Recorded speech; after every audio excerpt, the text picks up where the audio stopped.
Beautiful to see you all here today. This interesting evening. It feels very quiet. I think Gwendolyn said that. Kind of a quiet evening. So, boy, do you feel a little winter coming on? Yeah, that's feeling. Well, it's good to see you all here. Here we are, session 3 of our Richard Rohr Heretic or Saint class. And I'm delighted to see you joining us. Let's talk a little bit about what we're going to try to do today. That doesn't work so well, does it? Chris, I am deleting the participant thing from. I really want to start off by talking about Etty Hillesum. Etty Hillesum. Get a little closer if you can, if you want. Etty is, her story is told briefly by Richard Rohr, I think in chapter 6. It's a very compelling story and brings up so many interesting issues for our class and for our meditation. So I'm going to spend a little bit of time on that whole topic. And we'll get into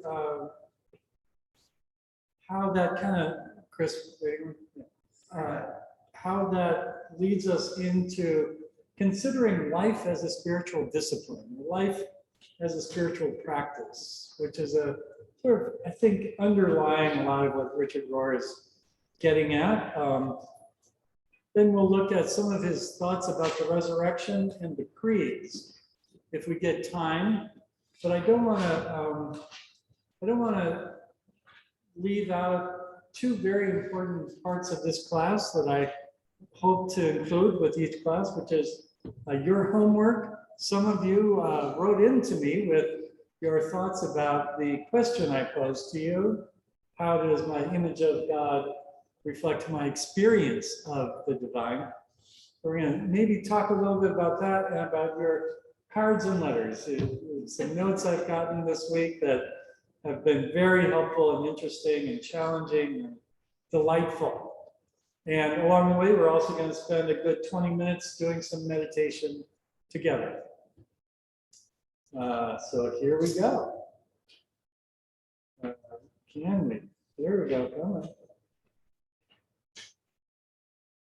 There we go. So we're going to start by talking about Etty Hillesum and what is she teaching us? Why does Richard Rohr spend so much time talking about her? And what does she have to teach us? This is a picture of people from Westerbork being deported to Auschwitz. Etty Hillesum was born in 1914 in the Netherlands. She moved to Amsterdam in 1932 to study law and Slavic languages. In July of 1942, the deportation of the Jews was intensifying. Every week, you would look on a list that was posted to see if your name was on it. And if your name was on it, you had 2 days to pack up and report to the train station where you were hauled into train cars and taken to Westerbork, which was thought of at the time as a refugee camp, but was in fact a staging area for Auschwitz. Etty Hillesum volunteered to help with those who were being transported to Westerbork. As part of the Jewish Council. A year later, June 1943, she refuses to go into hiding. Some friends had offered to hide her because she's committed to being with her folks and helping. A month later, she herself becomes an internee at Westerbork. By September, she's transferred to Auschwitz, and in November, she's killed at Auschwitz. her whole family was killed at Auschwitz. Interestingly, Westerbork was also the staging area where Diary of Anne Frank. Anne Frank went through Westerbork as well. This is from Wikipedia. I trust it's true. At her time at Westerbork, as reflected in her diaries, portrays the redemption of her spirit while her body was captured and eventually murdered. She neither denies the horror of the Nazi terror nor identifies with her victimhood. In the midst of extreme conditions, Hillesum develops an awareness of the indestructible beauty of the world. She writes, during her time in Westerbork, the sky's full of birds. The purple lupins stand up so regally and peacefully. Two little old women have sat down for a chat. The sun is shining on my face, and right before our eyes, mass murder. The whole thing is simply beyond comprehension.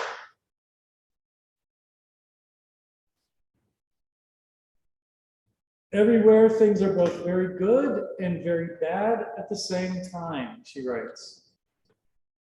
The two are in balance, everywhere and always. I never have the feeling that I've got to make the best of things. Everything is fine, just as it is. Every situation, however miserable, is complete in itself and contains the good as well as the bad.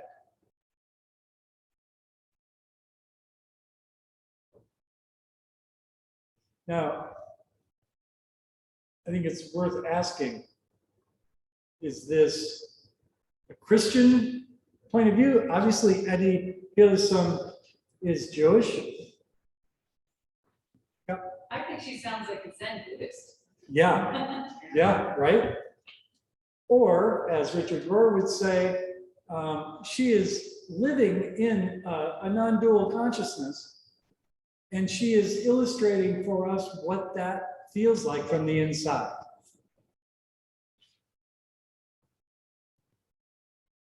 It reminds me of the D.H. Lawrence poem, I never saw a wild thing sorry for itself.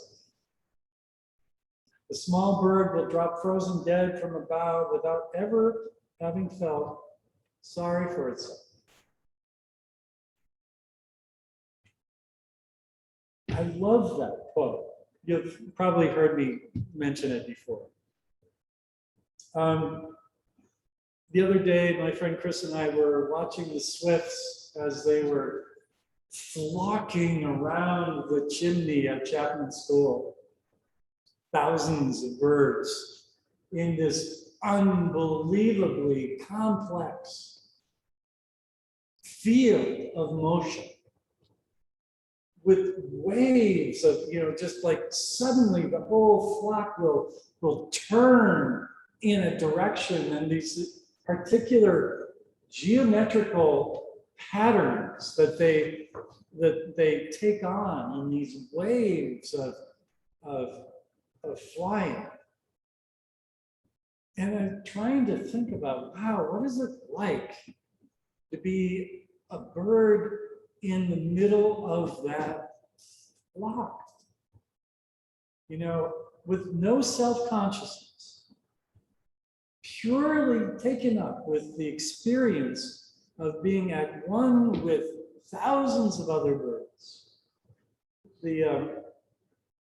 The scientists that talk to us say they have no idea how they communicate, how they manage to do this without crashing into each other, how they're able to organize this exquisitely timed, amazingly mysterious event. But imagining that I am a part of that flock with no sense of self, pure experience. And if I were to drop frozen dead in the middle of that moment, would I say, oh, poor me, oh, this is bad, oh, evil, why me, why did God let this happen to me, why? No. You know, what would that be like? And I think Etty Hillesum is pointing in that direction of being able to be fully within the moment of reality itself without any mediation, of fully alive, part of a whole, and just swimming in it. Etty Hillesum says, alas, there doesn't seem to be much you yourself, talking to God, there doesn't seem to be much you yourself can do about our circumstances, about our lives. Neither do I hold you responsible. You cannot help us, but we must help you and defend your dwelling place inside us to the last. Isn't that gorgeous? We are containers of the divine. Our job is to defend that dwelling place of the divine. Very similar to something that Jung says in Richard Rohr's book as well, about the Christ within us that we nurture and cherish.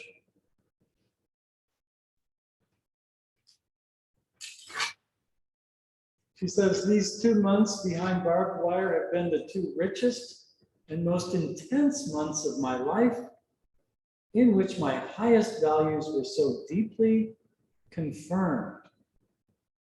I have learned to love Westerbork. And Richard Rohr says, either she's crazy or she's really onto something. Right? On September 7th, 43, less than 3 months before her murder, she threw a postcard with her final words out of a train. Opening the Bible at random, I find this: the Lord is my high tower. I am sitting on my rucksack in the middle of a full freight car. Father, mother, and Misha, her brother, are a few cars away. In the end, the departure came without warning. We left the camp singing. Thank you. We left the camp singing. I remember the stories of the saints when I was a little kid. We were always told that in the middle of the Colosseum, the Christians would be singing as the lions approached. I don't know how true that is, but it's a beautiful image, isn't it? It's true. And I do know that I've been at the bedside of many a person who is dying, and they've gone out singing. And something inside of them is finally letting go into joy. And it's no more about, oh, poor me, at all.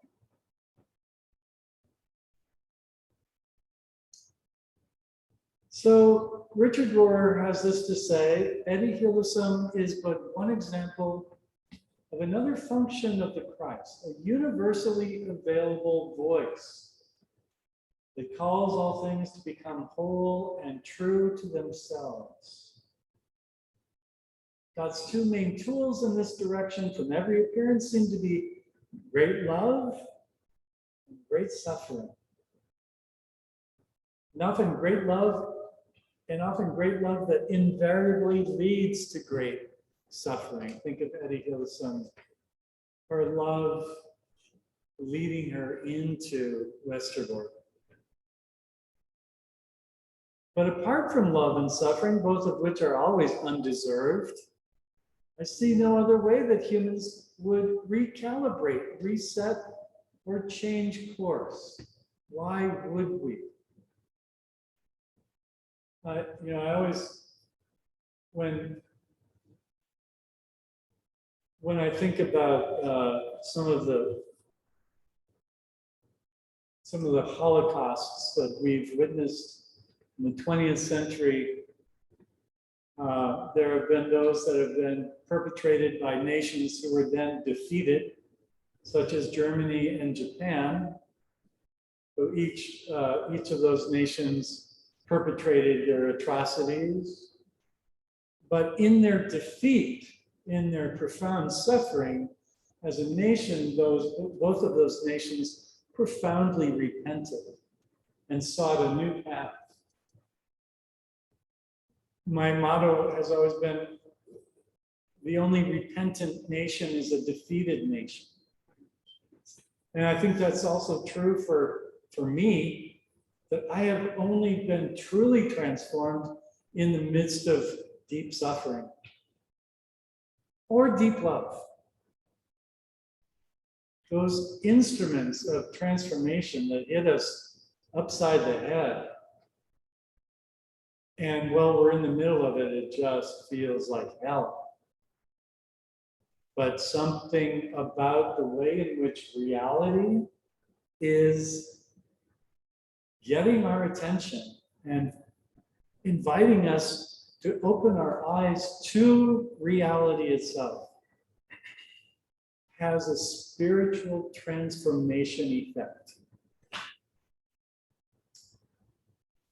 And this is key to Rohr's theology, that it's love and suffering that are the instruments of that transformation, which is a pretty great illustration of the cross and of the heart of what the Christ leads us into, is to meditate on the role of suffering and love in our own transformation, and how those are elements of life itself. It's not an element of a religion. It's not an element of a creed. It's not something you have to believe in order for it to effect change. It is a part of life itself. And this is why he's using Etty Hillesum as the example for us, to say, you don't have to be a Christian for this. This is in the fabric of reality itself. This transformational process is given to us in reality itself. And so therefore, all humans can participate in it. And we're going to get into a little bit later some of the problematic issues around Richard Rohr using the term that Karl Rahner invented, which is the anonymous Christian, or to say that Etty Hillesum was encountering the Christ. It does make us uncomfortable. It can feel like, is it cultural appropriation? How can we talk about a victim of the Holocaust as an anonymous Christian? Can you get away with that these days? We'll talk about that in a little bit, but I just wanted to bookmark that. Serene Jones, some of you maybe were part of the class that we just completed 3 sessions on Sunday mornings looking at Serene Jones's book, Trauma and Grace. And she does a beautiful job of describing the same transformative process that occurs when reality just smacks us upside the head. She went through a series of events that left her hurtling downward, she says. She had a miscarriage, her marriage collapsed, then she had a sudden and long illness, then the death of a friend. And then she was pushed ahead full throttle, she says, by monumental events some family members that were hit in the Oklahoma City bombing, her daughter almost dying in her arms, a brutal bout of cancer, and a profound betrayal by a beautiful, good friend left her completely destroyed. She said it grew in intensity. Let's see if we can move this. Grew in intensity until one day I woke up and realized I could no longer rely on the oxygen that the traditional Christian story had provided me for so many years. I'd lost my faith. Has anybody else had an experience like that? The suffering so profound, you're just like, I give up. And don't even talk to me about Jesus, because it's thin soup. It's not going to help. It's not enough. I've been there. Again, this experience of reality slapping us in the face. And then at that point, we have a choice. We can draw closer to reality, or we can try to reject it and live in an unreality. We can deny that we're dying of cancer and pretend we're going to live forever. We can deny that we had anything to do with the suffering that's come upon us through our addictions or our misbehaviors or our, betrayals or whatever, and pretend that it's all somebody else doing it to us, right? There's all kinds of ways that we can pretend that's not our fault. I didn't deserve this,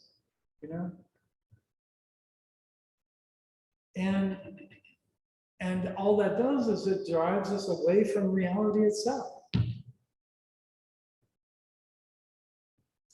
So this is why I love Zen so much, because Zen, if it's anything, it is simply presenting yourself to the plain reality.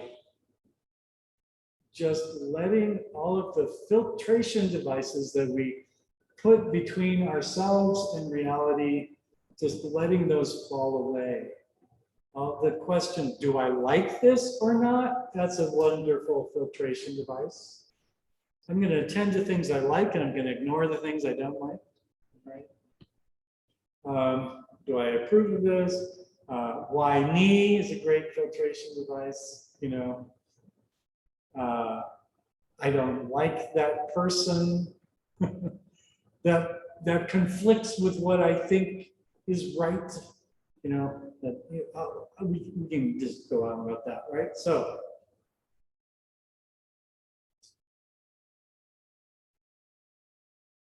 Richard Rohr uses this to talk about metanoia, and I don't know why he decides to get even fancier with metanoiite. It's commonly known as metanoia. Thank you, Richard Rohr. Describing a primal change of mind, a change of worldview on your way of processing it, only by corollary about a specific change in behavior. The common misunderstanding puts the cart before the horse. We think we can change a few externals, while our underlying worldview often remains fully narcissistic and self-referential. So the ego does a beautiful job of holding everything intact. Let's not actually change anything. Let's let maybe the suffering that we're experiencing shift some things on the margins. Maybe I'll cut down on my butter consumption, right? Rather than actually confront the fact that I'm killing myself with butter and other things, whatever. Just because I went to the doctor the other day, it comes to mind. If the incarnation is true, he says, then of course God speaks to you through your own thoughts.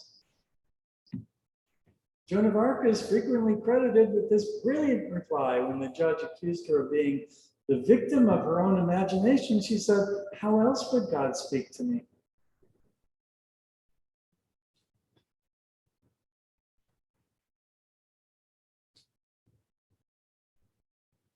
So with that, I turn things over to my brother Chris to lead us in a little centering and movement into reality itself, remembering the wonderful definition of mysticism by Evelyn Underhill. Mysticism is the art of union with the divine. Oh, no, sorry. The art of union with reality. That's Same what she thing. said. Same thing, exactly. And she was so courageous to say, I choose to call God reality. And to be present to reality is a spiritual discipline. My brother Chris.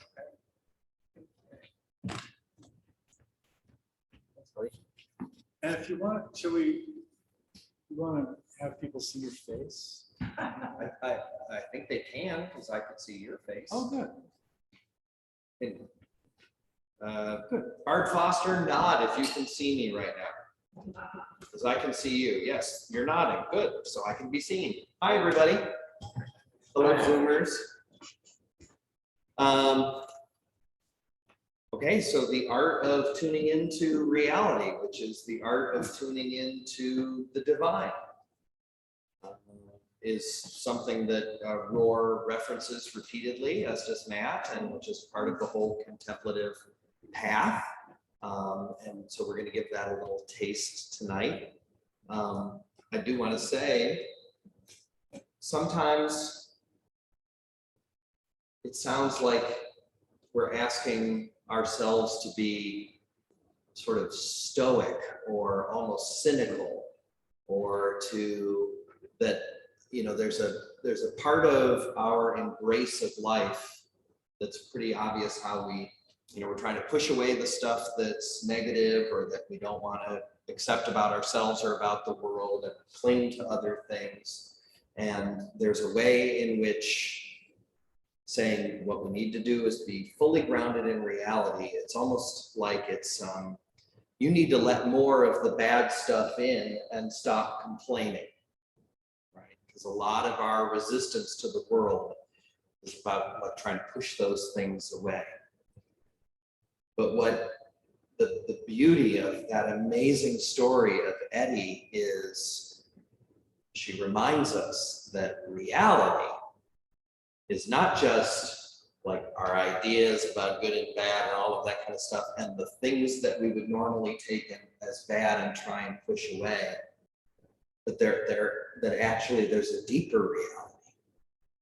She expressed that deeper reality, that in the midst of that incredible suffering and confusion and wrongdoing of the Holocaust, she could still see that reality was a field that included, even then, birds and beauty, love and grace and togetherness. And so, as a Zenny myself, you know, and we always wear black and we're always frowning, and people think that's, you know, we're trying to like encourage you to accept all the bad things of life.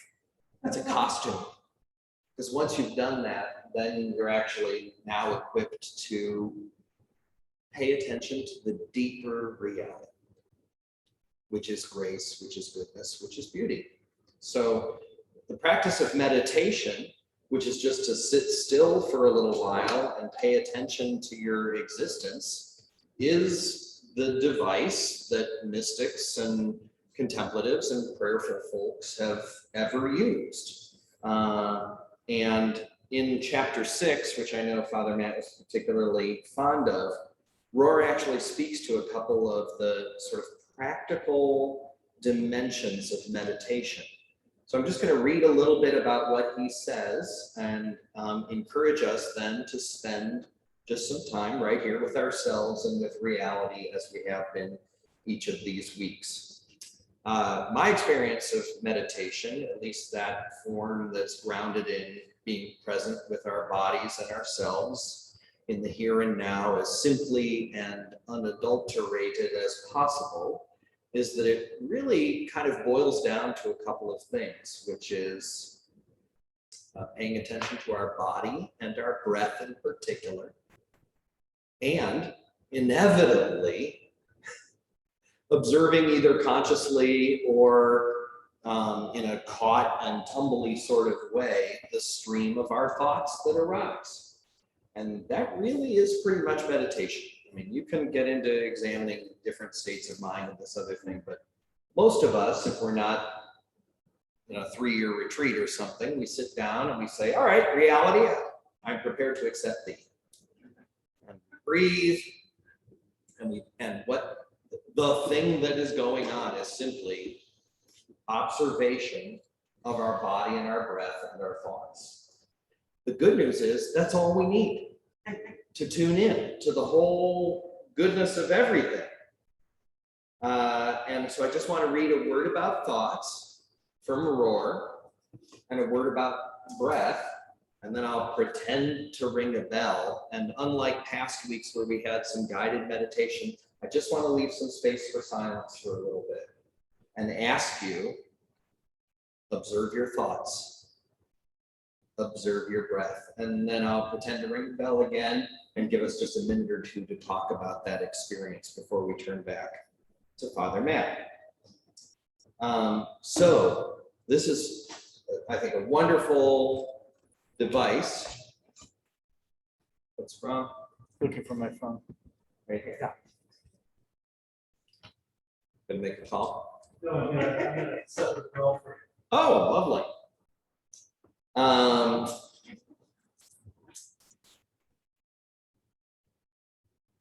So here's just a word about thoughts. I'm not going to complicate it.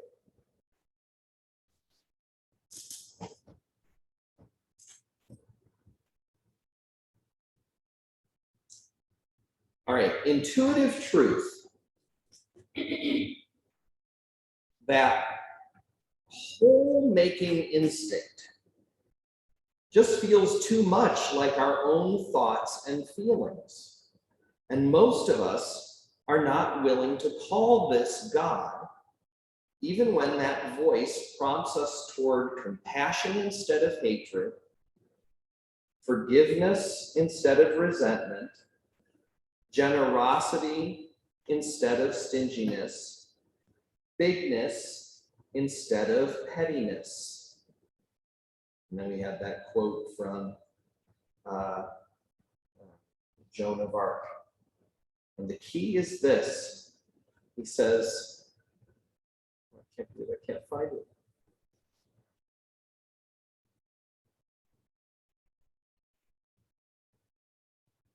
I'm going to have to paraphrase.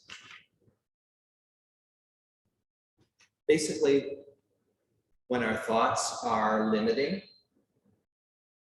when our thoughts are judging, when our thoughts are negative, when they say can't, when they say not included, not good enough, particularly if they're about ourselves in some judgy sort of way, he says, be aware of those thoughts. That is not the voice of God. But when you have thoughts that say, I could be more open, I'm okay just the way I am, I love the world in spite of its flaws, that any of those thoughts that encourage the opening, those are the voice of God. And so I'll just ask you while we sit in silence, pay attention to your thoughts. And if you find yourself thinking those thoughts that are limiting or negative, this is boring, I'm stupid, I'm not doing this right, why would God appear to me, anything, you can just kind of say, you don't have to do anything about it, just note that.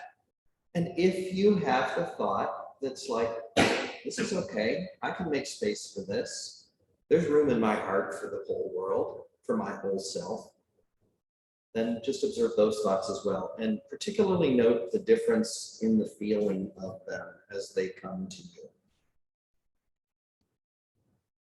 And then the other thing he says about breathing. Every time you take in a breath, You are repeating the pattern of taking spirit into matter and repeating the first creation. And every time you breathe out, you are repeating the pattern of returning spirit to the material universe. Your simple breathing models your entire vocation as a human being, taking spirit and reality in and giving ourselves right back to it. And so if it seems like, how could it possibly enough for us to sit together for 10 minutes in silence, observing our thoughts and our breath as the sacred path, I hope Rohr has convinced you. What page was that? The breath page was 99, and the thoughts page was 86. And the part that I meant to read you but couldn't find is in the realm of mystery. Okay, so we're going to just be silent together for 10 minutes, and it's easier if you make yourself comfortable, which can often mean sort of balanced and symmetrical, however your body needs to be. You may not be symmetrical, and then you might need to be asymmetrical in order to be comfortable. But if you're feeling secure, often with the back straight, trying to find that balance of alert while relaxed. So we can just settle into the chair and not really worry about our body so much, let the breath take care of things. The image of a tree is often used. A tree is not straining to stand there, it's deeply rooted. That's your feet on the ground, your rear end on the chair. Just give yourself a little tug toward the heavens, like those branches of a tree reaching up into the sky. Take a deep breath and observe where any tension or pain might be in your body and try and release that. And in the stillness that is the true voice of the Lord, let us just rest and observe our thoughts and our breath for 10 minutes from this time.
That's 10 minutes, and bring yourself now with a breath back into the presence of each other in the room or your space there at home. We'll kind of reconvene. And I guess just before we move on, any particular insight or surprise or observation that seemed meaningful enough to share with others? What did you experience there? Boring? Is it delicious? We are We are one. You have succeeded in the class and you may go.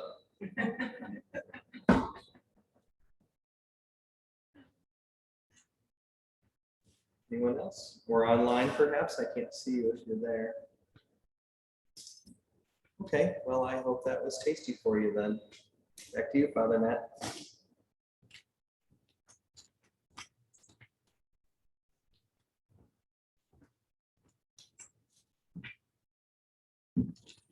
That was very tasty for me. Thank you, Chris.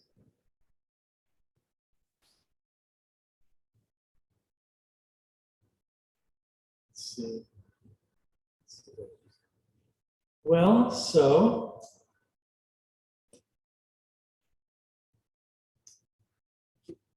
life as a spiritual discipline. Here we are, in that simple 10 minutes, we're sinking down to the ground of our being.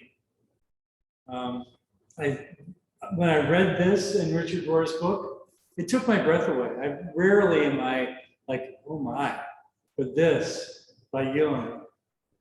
My pilgrim's progress has been to climb down 1,000 ladders until I could finally reach out a hand of friendship to the little clod of earth that I am.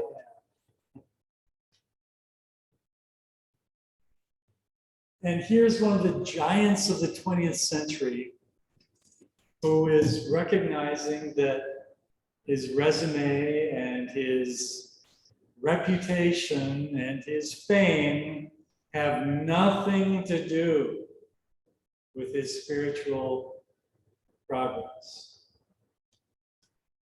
Rohr says, a supposed unbeliever, Jung knew that any authentic God experience takes a lot of humility and a lot of honesty. Proud cannot know God because God is not proud, but infinitely humble. Actually, the word humble comes from the Latin humus, the same root for hummus that you put on your pita bread. And it means ground. That is like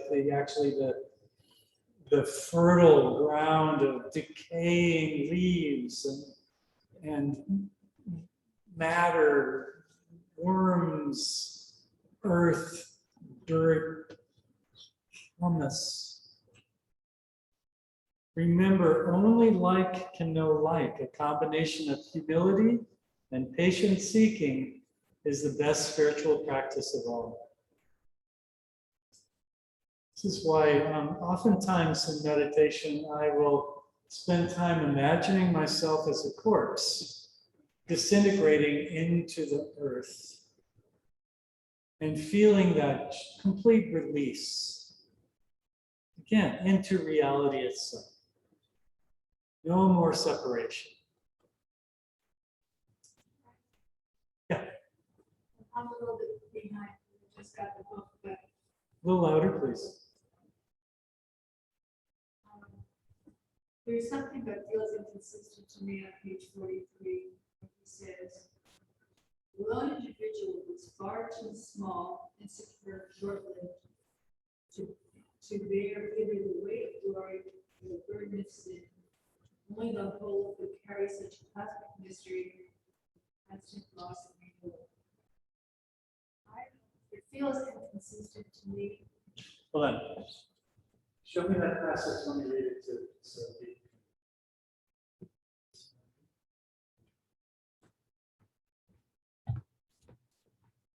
okay, the passage that she's referring to, Paul seemed to understand that the lone individual was far too small, insecure, and short-lived to bear either the weight of glory or the burden of sin. Only the whole world could carry such a cosmic mystery of constant loss and renewal. Paul's knowledge of in Christ allowed him to give God's universal story a name, a focus, a love, and a certain victorious direction, so that coming generations could trustingly jump on this cosmic and collective ride. Okay.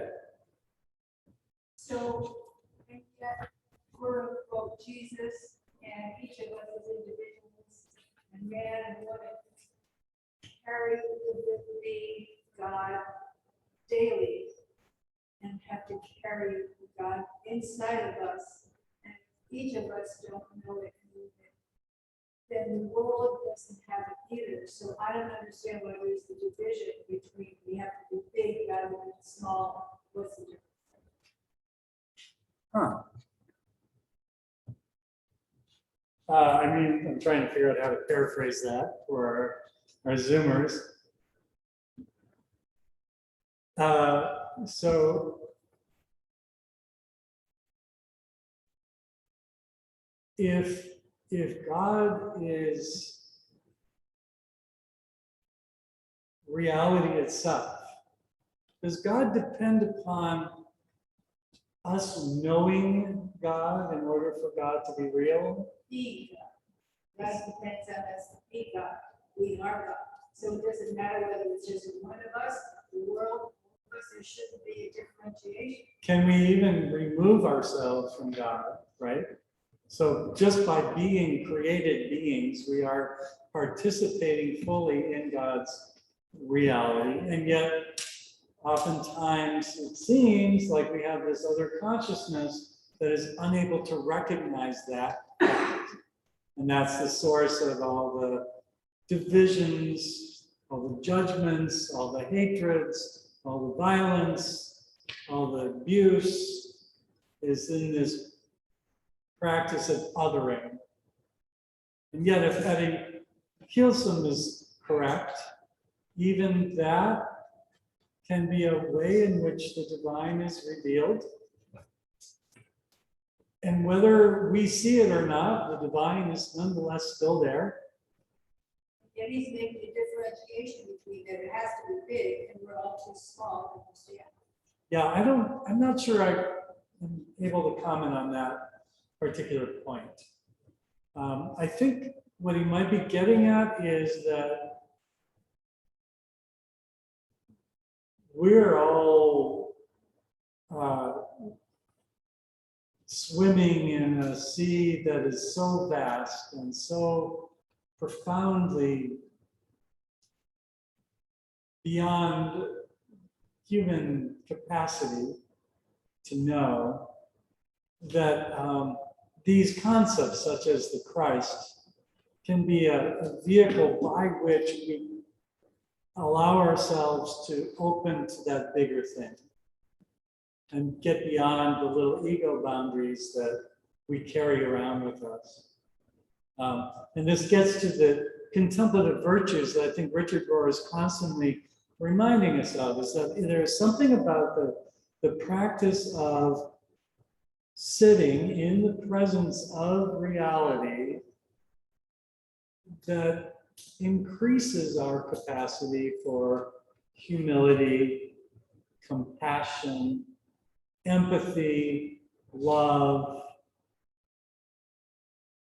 openness, all of these virtues that, religion does a good job of pointing fingers at us and saying, you should do this, you should love your neighbor, without giving us a method by which those virtues are increased in us. And those virtues are increased in us as we let go of the ego boundaries and open to the great big thing, which is Chris's term for God sometimes, the Christ. So I keep coming back to this thing that I just wish Jesus had lived long enough to teach us more about what the Buddha taught us, about how to be in the presence of reality and find that exquisite blend of beauty and tragedy, love and suffering, all wrapped together. But you do see it in the Christian vision all the time. You know, beginning with Mary and those images of Mary at the Nativity, where she's given birth to Jesus, and she knows in her heart that the cross is coming. A lot of these images and paintings show the sort of the shadow of the cross in the background as Mary ponders these things in her heart. Even in the presence of the magnificent joy of childbirth, she is aware of also the tragedy. And it's that combination of factors that signals a kind of a truly contemplative vision of reality itself, as Etty Hillesum shows us. I want to skip over a couple of things. What time do we have? 8. 8. Good. I'm going to skip. Oh, yeah, we're going to get to this. Very interesting shift of gears that Rohr takes when he talks about the resurrection. And this is where we can begin to play with the question of, is he a heretic? Well, I don't want to go too far down that road today, but he does say this very interesting thing. As a kind of panentheist, right, as one who finds God in nature, he finds evidence of the resurrection everywhere in the world. Resurrection and renewal are, in fact, the universal and observable pattern of everything. We might just as well use non-religious terms as springtime, regeneration, healing, forgiveness, life cycles, darkness and light. So you find that Rohr is shifting attention away from the argument that, well, what the resurrection means is that Jesus was a person who died and became a corpse and was dead for 3 days and then came to life again. Fantastic, miraculous, defying the laws of physics. Or it's like, come on, let's find the resurrection in reality and locate it there. And this is where some conservative Christians will definitely hammer him, right? Starting with this gorgeous poem by John Updike, who was not a conservative Christian, but he wrote this gorgeous poem that conservative Christians love to recite. It's called, is it called Easter Sunday in 7 stanzas? Yeah, something like that. 7 stanzas at Easter. Make no mistake. If he rose at all, it was as his body. If the cell's dissolution did not reverse, the molecule reknit, the amino acids rekindle, the church will fall. It was not as the flowers, each soft spring recurrent. It was not as his spirit in the mouths of fuddled eyes of the 11 apostles. It was as his flesh, ours. The same hinged thumbs and toes, the same valved heart that pierced, died, withered, paused, and then regathered out of enduring might, new strength to enclose. Let us not mock God with metaphor, analogy, sidestepping transcendence, making of the event a parable a sign painted in the faded credulity of earlier ages. Let us walk through the door. The stone is rolled back. Not paper mache, not a stone in the story, but the vast rock of materiality that in the slow grinding of time will eclipse for each of us the wide light of day. If we have an angel at the tomb, make it a real angel, weighty with Max Planck's quanta, vivid with air, opaque in the dawn light, robed in real linen spun on a definite loom. Let us not seek to make it less monstrous for our own convenience, our own sense of beauty, lest, awakened in one unthinkable hour, we are embarrassed by the miracle and crushed by remonstrance. I really love this poem. And if you were to take it as a theological argument for the literal physical resurrection of Jesus, I think you'd be missing even Updike's point. But he is expressing beautifully that claim that conservative literalist religious Christians make, which is, don't give me metaphor. It happened physically. And what I'm curious about is, what is it about taking in that idea that creates in us an experience that makes us go, yeah, that's what it is? How is it that Christians hear this argument for the literal physical resurrection of the body, and something inside of them says, that is true? What's the difference? Well, we'll get to that. But it is a part of the Christian claim that that is true. And why? What is happening? How do we know that it's true is probably the way to ask that question. How do we know with such certainty that it's true? And if you keep asking that question, what you end up getting down to is, well, I feel it in my bones. You know, when I contemplate that, something happens to me. Energy comes into me, and I feel the resurrection in my body as a result. And then ultimately, that's all you can say. I've had an experience that makes me believe that that is literally what happened. But obviously, you can't get the film footage from the day of the, you know, there's no CCTV monitors, you know, and even the eyewitness accounts are strangely vague. But there's Paul. If the dead are not raised, then Christ has not been raised. If Christ has not been raised, your faith is futile.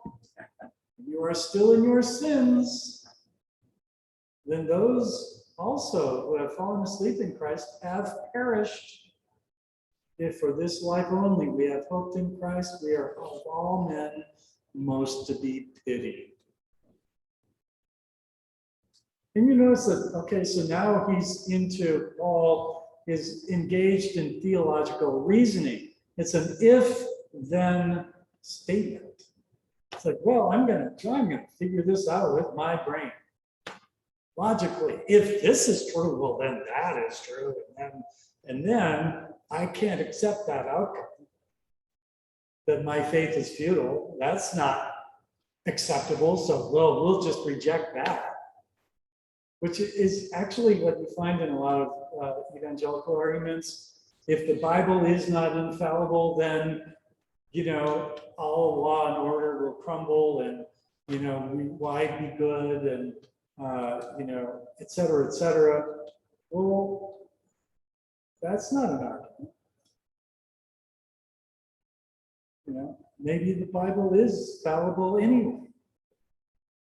just because you don't like the outcome doesn't mean it's gotta be true, right? And that again is that relationship with reality and the way in which in the religious world, when we get into these arguments, we're arguing with reality itself. Because we want to create a construct that comforts us and makes us feel alive. Right?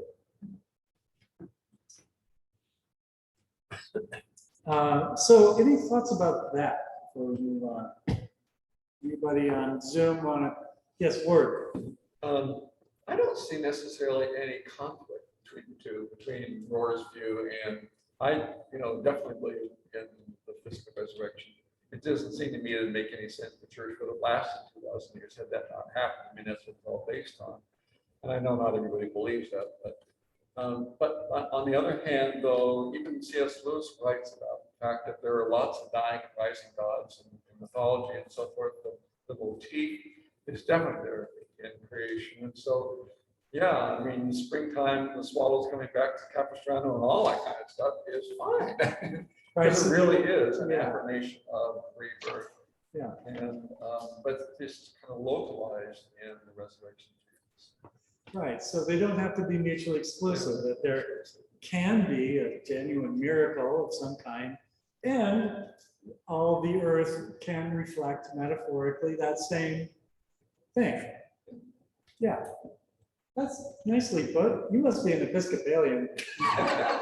It's so beautifully Way too long. Chris, Your person online. has a hi question. Celia. Go ahead and unmute yourself, Celia. Hi, I'm Celia. Can you hear me? Yeah. So when the swifts are seized by the Cooper's hawks and the peregrines, that's just part of their world. It's just their cycle with the peregrines and the hawks and the swifts. But for us as humans, we see a malevolence in what's happening. So our situation is somewhat like Etty's, where she can watch the Nazis take over and we can watch consciously as, our republic could be destroyed within the next few years. We're in the same situation. And so for us, we are faced with having to think very consciously about, a particular kind of death.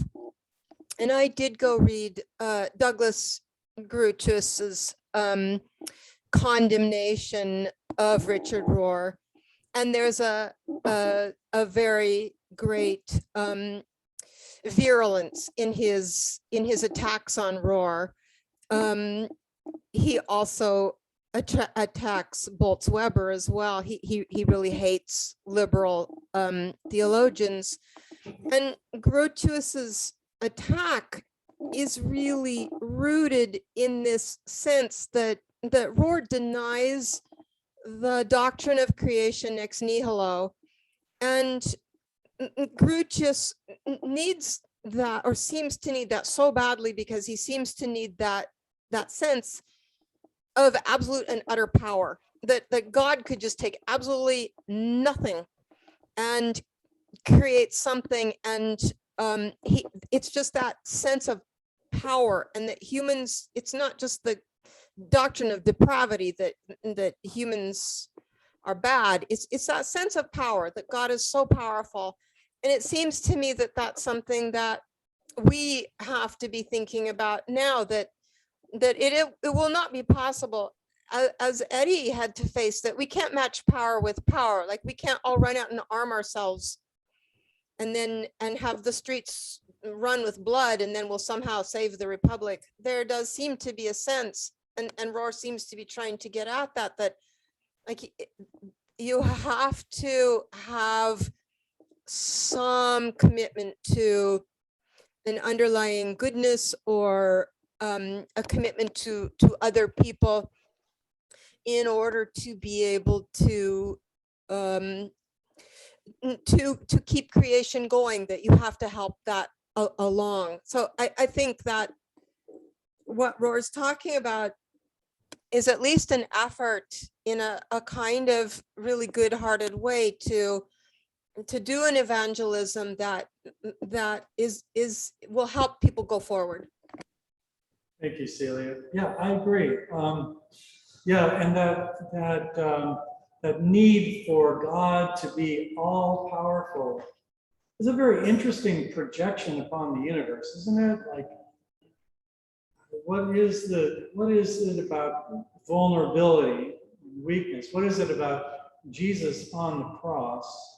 Or as Rohr points out at a different section, Jesus exposing his wounds in the resurrection, fully wounded, fully alive. What is it about the vulnerability of God through Christ that needs to be canceled out with some supreme victory? You know, what is it in the psychology of all that that forces that kind of dogma? And it really does get into deep psychological processes, ultimately, I think, and experiences. Carolyn, I see you have your hand up, but Claudia's got your hand up first. Go ahead, Claudia. So I want to hearken back to when you were speaking so dramatically about the resurrection and how do we know it's true? And, you know, you were expressing that. And this is opposite to the power issue, I think. What is remarkable to me in the storytelling, we didn't have the CCTV cameras, but we had the storytelling of Mary Magdalene at the empty tomb. And she feels something. She sees someone. She asks him, where have they taken the Lord? And when he speaks her name, Yeah. she gets it. And the two men on the road, I don't remember their names. And Jesus joins them and says, what's going on? And they say, you don't know? And when he breaks bread with them, they get it. And so partly why I believe is not someone haranguing me Right. from a pulpit, it's the subtlety. I recognize the subtlety of truth telling. Yeah. Across, you know, ages. Yeah. Beautiful, Claudia. Thank you. And also how those stories really are illustrations of our own experience with the divine, aren't they? Yeah. The ways that we've been recognized and called out by the Christ, or moments when our withering grief has been turned into a vision of glory in the most inexplicable ways. You know, that's what those stories are illustrating, I think. It's why we recognize the truth in them. Yeah, thank you, Claudia. Carolyn, unmute yourself and let's see your face. Okay, can you see me? Not really. I don't I know can what see I've your done. eyes, but I can't see your face. Okay, can you see me now? That's a little better. All right. The thing that bothers me about Rohr is when he articulates that, you know, everything is centered in Christ. And so he takes the experience of Ellie, who's like Jewish and who suffered through the Holocaust, but still has this incredible spirituality and sense that, you know, creation is good and God is good and all of this. And he has to make that some kind of Christian experience. And I just feel like that is absolutely wrong to do that. And maybe I'm the greatest heretic of them all. I don't know. But one of the people that I really respect is the Dalai Lama. And, you know, the Dalai Lama talks about the fact that there are 7 billion people in the world.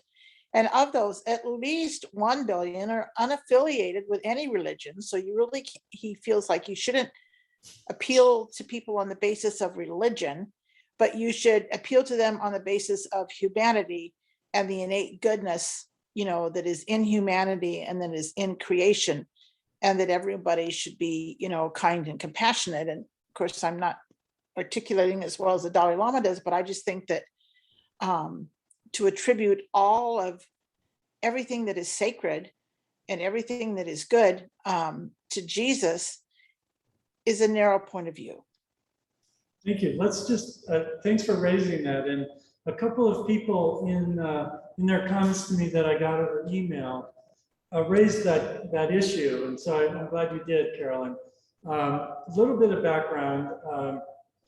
Richard Rohr is quoting and relying on the Roman Catholic existentialist theologian named Karl Rahner, who came up with this term anonymous Christian. And at the time, it was quite controversial and still is for many people. The intention that Rahner had was to say, just this, you know what? God is in all of reality, and if you are alive, you're participating in God.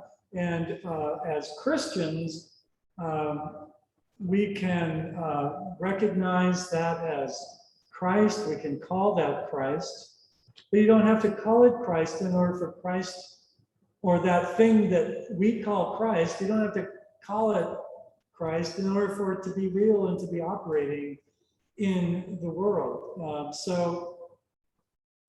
In this day where we're super sensitive around cultural appropriation, it has a whole different taint to it, what he's doing. But at the time, what he was doing was saying, hey, Christians, don't think that you have a corner on the market of what Christ was up to, that Buddhists and Hindus and Muslims and atheists also are participating in this reality. And we can see that in the pattern of their lives, where these two elements of suffering and love come together. And we as Christians can recognize those patterns and say, there's the cross. There's the resurrection. There's the Christ. But it's not to say, oh, aren't you a nice Jewish person? You're actually secretly, you don't know it, but you're actually really a Christian. That's not what they were suggesting at all. Oh, good. I'm glad to hear that. Okay, so yeah. Yes, thank you. And it's That's important the to note sense I that. got in reading that. It's like, it's so condescending. Exactly right. Yeah, it can be read as condescending. Rohr is kind of, he makes a sort of a nod to that issue, but he doesn't really take the time, I think, that it kind of needs these days to really explicate that difficulty. But thanks for raising it. Any other thoughts here as we begin to wind down? We've got 8 minutes left. Let's just follow the thread here a little bit. Anybody else have a reaction? Yes, Kimberly.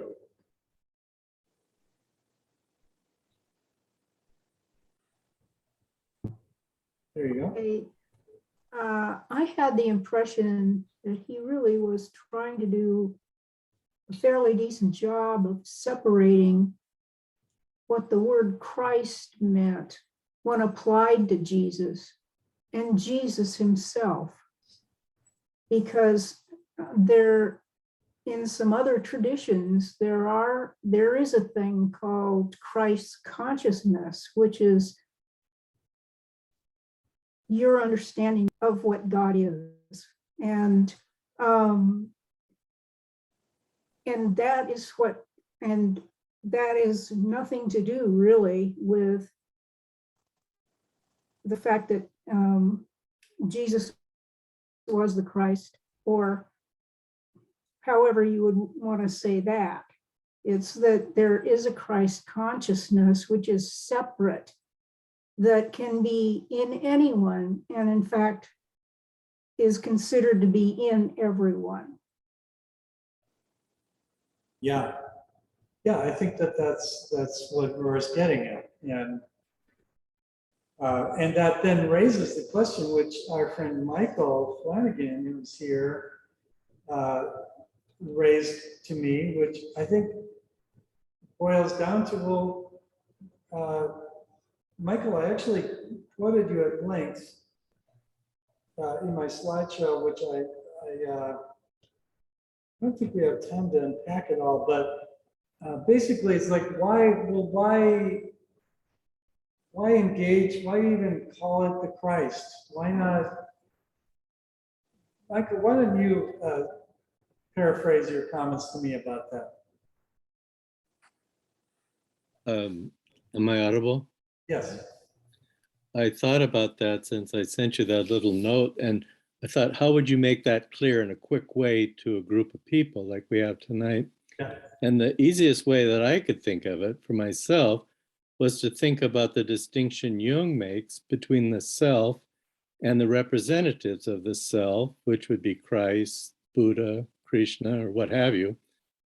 He doesn't seem to choose any women figures, but they're there. And so the idea of something being truly universal can't yet be embodied in a single being, but that's what Christianity is. It's that embodiment of the self in a time and in a person. And so I think Rohr is doing something constructive, but he's doing it for people that want to remain Christian, but want to be something that's just emerging in all of us. It's hard to describe it. I think your kind of discussion is helping all of us get a little further with understanding that. So, but that was how I had to try to understand it, and I don't know how to make it clear. Thank you. Yeah. Christ just means God. That's why I don't even understand what is happening there, because we don't need it, we just use God, it doesn't Well, matter. Right. Why can't we just use the word God? Why do we have to use the word Christ? And I think Rohr's answer would probably be something like, because there's something about the way in which Jesus lived and died, and and the stories of his resurrection, the pattern of his life, and the nature of his teachings, which point us to that underlying reality that he was swimming in, and that he, that this idea that there is a being who's able to perfectly reflect that reality, and to say, look, it's in this being. Can you see it? Look at how he loves. Look at how he heals. Look at how he teaches. Look at how he gives his life for love. Look at how all of that leads to eternal life in some beautiful, mysterious way. Look at how it's reflected in sacraments of dinner, of bread and wine, and the mysteries of that teaching. He wants to point to that life of Jesus. And I think the effort is to say, and that life reflects this Tao, this deep pattern of reality. Is it the only life that reflects it? Clearly not. Because we all swim in it and we all reflect it.